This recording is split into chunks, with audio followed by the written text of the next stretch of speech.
इस कब्र को जहां पर इस शख्स ने खुदाई की, औरत की लाश बाहर निकाली, उसके साथ रेप किया, उसके बाद उसे आधा अधूरा दफना दिया। अब फिर से उस कब्र को ठीक किया जा रहा है। यहाँ पर चटाइयां थी, वो बिखर गई हैं, पत्थर बिखर गए हैं। और इस पूरे मामले की शुरुआत कुछ ऐसे होती है कि लगभग 17 मई के आसपास एक शख्स हैं जिनके घर में जब उनकी बुआ का देहांत हुआ और उसके बाद जब उनकी लाश को दफनाया जाता है, और तभी होता यह है, अचानक से वो देखते हैं कि शाम तक जो लाश है उसे निकाल ले जाया गया है। मिट्टी इधर उधर हो गई है और उस लाश के पैर से नीचे के हिस्से और यूं समझिए कि जो मुंह होता है उसके साथ गंदा काम किया गया है। ये समझ में आया, पुलिस को इन्फॉर्म किया गया। उसके बाद तुरंत उस अदतार एरिया में इस तरह से खबरें आई कि एक शख्स है, ऐसा कोई आदमी है जो महिलाओं के साथ गंदा काम कर रहा है। वह देखता है कि जो औरतें जिनके घरों में हाल ही में किसी औरत का देहांत हुआ, उसकी लाश दफनाई गई है, तो आखिरकार जैसे ही लाश दफनाई जाती है उसके करीब 4-5 घंटे बाद नहीं, रात को एक शख्स है जो लाश को निकालकर उसके साथ रेप कर रहा है। तो लगभग 8-10 मिनट हो रहे हैं इस वक्त। आप खुद देखें, कब्रिस्तान काफी शांत पड़ा हुआ है क्योंकि रात का मामला है। और तो और एक लाइट भरपूर चमक रही है। यही वो लाइटें हैं कि जब जिस तरह से मामला सामने आया, जब लोगों ने शिकायत की पुलिस में, तो पुलिस ने चेक करने के लिए कि आखिर कौन सा वह शख्स है जो इस तरह से अंदर आकर औरतों के साथ गलत काम कर रहा है, तो बाकायदा कब्रिस्तान में लाइटें लगाई गईं। 21 सितंबर और टाइमिंग लिखा है। उसके कुछ नीचे आपको हल्की सी हलचल होती नजर आएगी। अगर गौर करेंगे तो आपको एक शख्स दिखेगा, लेकिन तब तक के लिए ऐसा कुछ लग रहा है कि शायद किसी पत्ते की सरसराहट हुई है या कोई जानवर उधर से गुजरा है। कोई भी ऐसी हलचल आपको उस जगह पर नजर नहीं आएगी। अब जैसे ही सीसीटीवी थोड़ा आगे बढ़ता है तो इसमें दिखेगा, क्योंकि हमने सीसीटीवी को बकायदा बहुत गौर से देखा है, इसे समझने की कोशिश की है।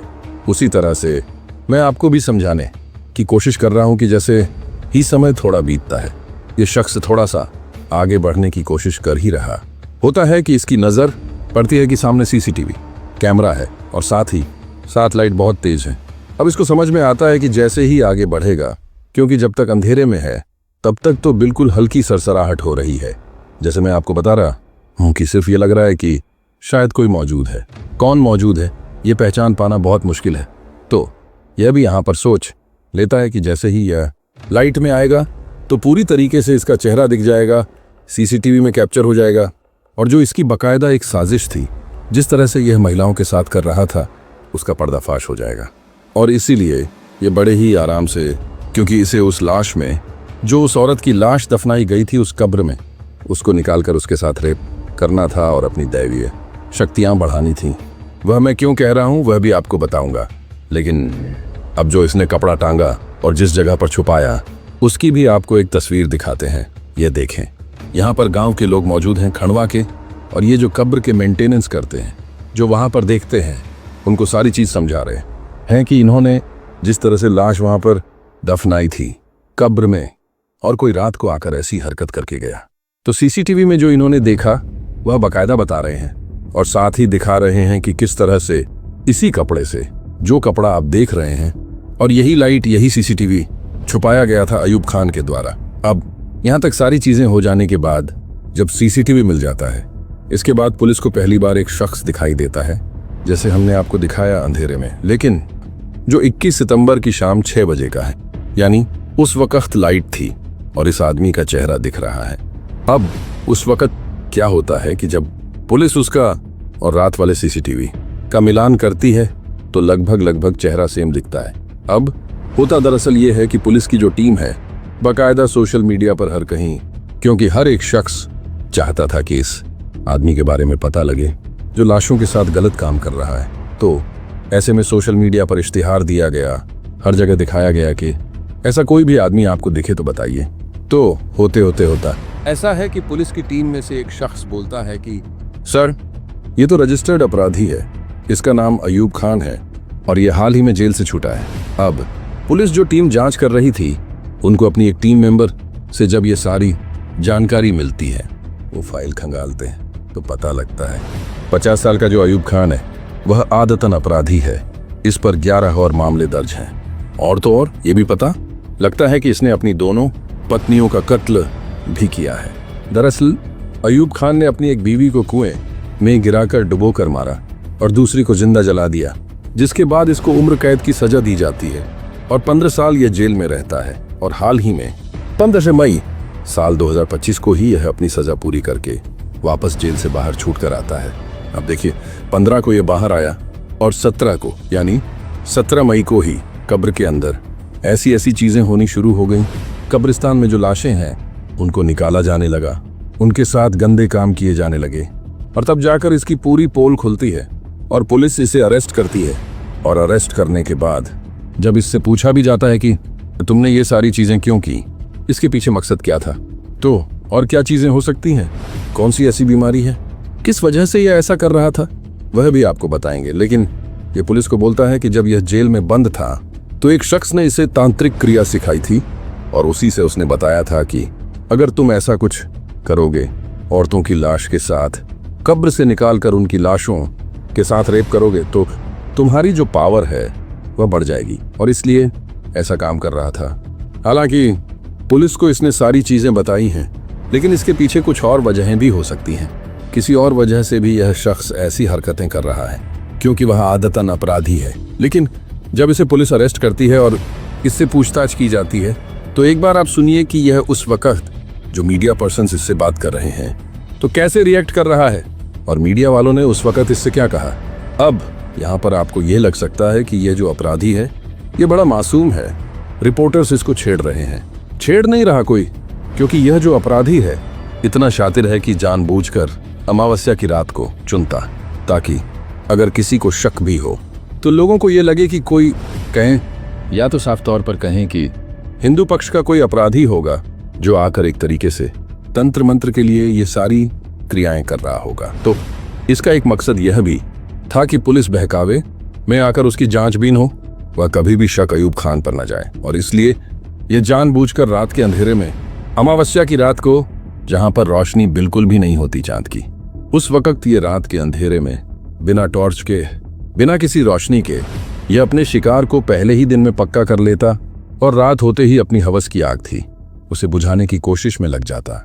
लेकिन जिस तरीके से जब पुलिस समझ ही नहीं पा रही थी कि यह शख्स है, यह ऐसी हरकत क्यों कर रहा है, इसकी बीवी नहीं है, बीवी की भी मौत हो चुकी है और नंगे बदन होकर ये कब्रिस्तान में कैसे घूम रहा है, क्या इसके लिए डर नाम की कोई चीज है भी या नहीं है। तो पता क्या लगा कि ये जो शख्स है इसे एक बीमारी है, उसे कहते हैं नेक्रोफीलिया। नेक्रोफीलिया यह अंग्रेजी शब्द है, लेकिन मैं आपको इसको हिंदी में अगर अनुवाद करूं तो इसका मतलब ये होता है कि एक मुर्दे के साथ यौन संबंध बनाना, उसकी तरफ उसका आकर्षण होना एक लाश के साथ, कि यह लाश कुछ कर नहीं पाएगी, लाश किसी को अपना बयान नहीं दे पाएगी, उस लाश के प्रति आकर्षित होना, फिर उसके साथ संबंध बनाना एक तरीके की बीमारी है और इसे कहा जाता है नेक्रोफीलिया। इसे आप मेंटली इल मान सकते हैं कि कब्र की खुदाई कर लाश को बाहर निकालकर रेप किया जाता है। अब इसमें आप सोचेंगे कि भारतीय कानून व्यवस्था है, क्या इसे कोई कठोर सजा इसमें मिल सकती है? तो आपको बताते हैं कि नेक्रोफीलिया के लिए कोई अलग से प्रावधान नहीं है। हमारी कानून व्यवस्था में रेप की धारा लगती है, जो धारा 325 आईपीसी की धारा थी, वह सिर्फ और सिर्फ जीवित व्यक्ति पर लागू होती है, मृत इंसान पर नहीं। मैं ऐसा क्यों कह रहा हूँ आपको पता लग जाएगा आगे। लेकिन इसमें जो दिक्कत ये आती है कि अननेचुरल ऑफेंस, अननेचुरल ऑफेंस मतलब जो नेचुरल तरीके से नहीं होती है, अननेचुरल ऑफेंस माना जाता है। इसमें मृत शरीर को पर्सन नहीं माना जाता है, इसलिए ये कानून भी लागू नहीं हो पाता है। मतलब साफ तौर पर जो संविधान, जो कानून है, वो जिंदा इंसानों के लिए है। जो इंसान इस दुनिया में नहीं है उनके लिए ऐसे कानून नहीं है। तो क्या इसे कोई सजा नहीं होगी? हमारी कानून व्यवस्था में एक धारा जरूर है जो 297 आईपीसी की धारा थी। अब नया कानून आ चुका है, बीएनएस की धारा आ चुकी है। तो उसके तहत जो शवों का अपमान करेगा या धार्मिक भावना को ठेस पहुंचाने का काम होगा, उसके तहत कार्रवाई की जा सकती है। अब धार्मिक भावना को ठेस पहुंचाना और किसी लाश के साथ रेप करना दो अलग चीजें हैं, लेकिन सिर्फ और सिर्फ धार्मिक भावना को आहत करना, यही सारी चीजें इस पर लागू होंगी और ज्यादा से ज्यादा उस पर तंत्र मंत्र और काला जादू करने का आरोप लगेगी। लेकिन रेप जैसी जो घिनौनी वारदात जो कर रहा है, जो परिवार एक अंतिम संस्कार करने के बाद जो अपने लोगों को दफनाता है, कुछ लोग जला देते हैं, तमाम जो चीजें होती हैं, अगर मान लीजिए कोई अपराधी लाश के टुकड़े करके भाग जाए, अब ये सारी चीजें क्यों आती हैं? क्योंकि जो कर्नाटक हाई कोर्ट और सुप्रीम कोर्ट के पुराने जो केसेस थे उसमें एक साफ तौर पर कहा गया था कि नेक्रोफिलिया जैसी जो बीमारी है उसके लिए साफ तौर पर कोई कानून व्यवस्था नहीं है, और कोर्ट ने कहा था कि इसको लेकर एक अच्छी तरीके से कानून व्यवस्था बनानी चाहिए। लेकिन और चंडीगढ़ की, और माफ कीजिएगा चंडीगढ़ की हाई कोर्ट ने भी एक मामले में मृत महिला के साथ संबंध बनाने को रेप नहीं माना था। तो टोटल 3 कोर्ट हो जाते हैं, कर्नाटक हाई कोर्ट, चंडीगढ़ की हाई कोर्ट और सुप्रीम कोर्ट। अब यहाँ पर अगर आप ध्यान देंगे, अगर आपको याद होगा तो निठारी का जो कांड था उसमें बच्चों, महिलाओं की हत्या और शवों के साथ दुर्व्यवहार किया गया था। मतलब किसी इंसान को आपने मार दिया, उसके बाद उसके टुकड़े टुकड़े करके वह खा गया। तो एक इंसान मर चुका है, नरभक्षी बन चुका है। लेकिन उसमें भी मरने के बाद जो चीजें होती हैं वह एक तरीके से, उसके लिए कोई अलग से कानून नहीं बनाए गए हैं। रिजल्ट। आज हम बात करेंगे एक ऐसे मामले की जो न केवल कानूनी दायरे में उलझा हुआ है बल्कि मानवता के लिए भी एक बड़ा सवाल खड़ा करता है। ये मामला है रंगराजू केस का, जो कर्नाटक से जुड़ा हुआ है। 2023 में कर्नाटक की हाई कोर्ट ने इस केस का फैसला सुनाया, जिसमें रंगराजू पर आरोप था कि उसने एक महिला की हत्या की और उसके शव के साथ यौन संबंध बनाए। हाँ, आपने सही सुना, यह मामला इतना जटिल और संवेदनशील है कि इसे समझना जरूरी है। पुलिस ने रंगराजू के खिलाफ हत्या और बलात्कार का मामला दर्ज किया, लेकिन ध्यान देने वाली बात यह है कि आरोपित पर लगाया गया बलात्कार का आरोप तब की स्थिति में था जब महिला जीवित नहीं थी। अदालत ने इसे सुनते हुए पाया कि भारतीय कानून के अनुसार बलात्कार की परिभाषा केवल जीवित व्यक्तियों के लिए है। मृत शरीर के साथ ऐसा कोई भी व्यवहार बलात्कार के दायरे में नहीं आता। ट्रायल कोर्ट ने रंगराजू को हत्या और बलात्कार दोनों का दोषी ठहराया, लेकिन जब मामला हाई कोर्ट पहुंचा तो वहां बलात्कार के आरोप को खारिज कर दिया गया। अदालत ने यह टिप्पणी की कि भारतीय दंड संहिता आईपीसी में नेक्रोफिलिया को अपराध की श्रेणी में नहीं रखा गया है। इस वजह से अदालत रंगराजू को बलात्कार का दोषी नहीं ठहरा सकती थी, जबकि हत्या का मामला आगे बढ़ता रहा। यहाँ एक सवाल उठता है कि एक व्यक्ति के मन में ऐसा विकृत विचार कैसे आ सकता है। ये सच है कि हमारे समाज में मृतकों का सम्मान किया जाता है और ऐसे कृत्य मानवता के लिए एक कलंक है। रंगराजू जैसे अपराधियों की मानसिकता को समझना मुश्किल है और ये सोचने पर मजबूर करता है कि अगर वह एक मृत व्यक्ति के साथ ऐसा कर सकता है तो जिंदा इंसानों के साथ उसकी दृष्टि क्या होगी। इस मामले ने हमें यह भी सोचने पर मजबूर किया है कि क्या हमें अपने कानूनों में बदलाव की जरूरत है। क्या हमें नेक्रोफिलिया को अपराध की श्रेणी में शामिल करना चाहिए। ये केवल एक कानूनी मुद्दा नहीं है, बल्कि यह हमारे समाज के नैतिक मूल्यों पर भी प्रश्न खड़ा करता है। आपका क्या ख्याल है? क्या आपको ऐसे और भी मामले सुनने में रुचि है? कमेंट सेक्शन में अपनी राय साझा करें और देखते रहें ट्रू क्राइम इंडिया।